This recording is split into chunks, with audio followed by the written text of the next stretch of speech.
Wow. Looking at you all from this angle, it's pretty amazing.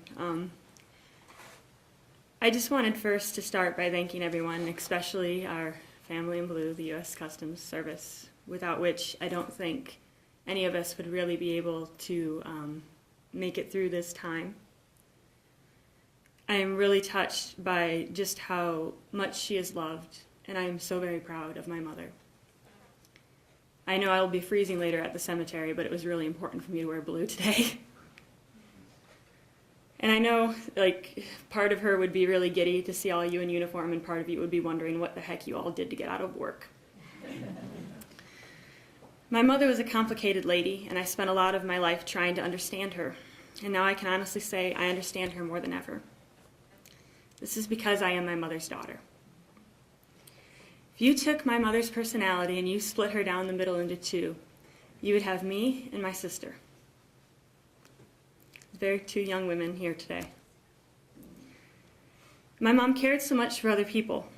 Even when she carried a great burden, she wanted to make sure everyone around her was all right. She hated to trouble anyone, so sometimes she'd fake a smile or tell a half-truth, but it was only to protect those around her. She never once in my entire life ever let me see her cry. She'd rather make me mad at her. Can you imagine? And she would very rarely ever ask for help. I am my mother's daughter. My mom could handle great pain, both physical and emotional. Sometimes you'd never know that she hurt. Sometimes she'd lash out at you. I am my mother's daughter. My mom loved being in control. And she couldn't stand not having it. That's part of why she was so good at her job. Where's Denise? I can totally imagine her standing there in front of that window, like the detainment window, putting that glove on real slow so that the person could see her, and snapping it a little bit. Because I would totally do the same thing, and you can ask any high school student that I ever taught that I would do the same thing because I am my mother's daughter.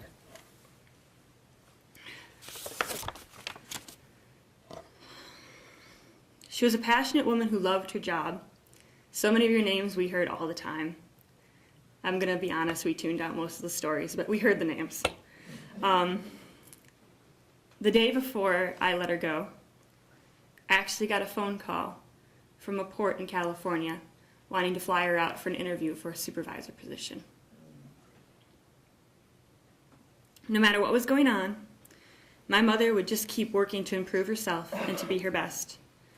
She couldn't stand to leave business unfinished, and she knew that I was the same way because I am my mother's daughter.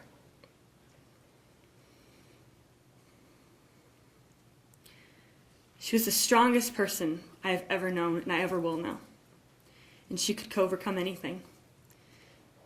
And Amy, we will too, because we are our mother's daughters. It's unfortunate, but this is what it takes sometimes to truly understand a person. I felt what many of you feel right now: confused, frustrated, guilty, any number of emotions. Throughout her entire illness, which went on for about 2 years, I have felt simultaneously pushed and pulled by her. And honestly, I did the same with her. But we talked about things all the time, even her health. She just didn't always tell me everything, and I understand why. And so part of why I'm standing here is I want you all to understand why as well. I know right now that my mom would want me to explain that to you. The answer to why is not nearly as complicated as my mother herself was. If you want to know why my mom kept her illness a secret, why many of us were surprised, the answer is very simple. It's Amy and Bryce and Amanda. And I am my mother's daughter. And I hope one day that my own children will have a mother like her. Now we're playing a song that I think demonstrates the relationship my mother and I had.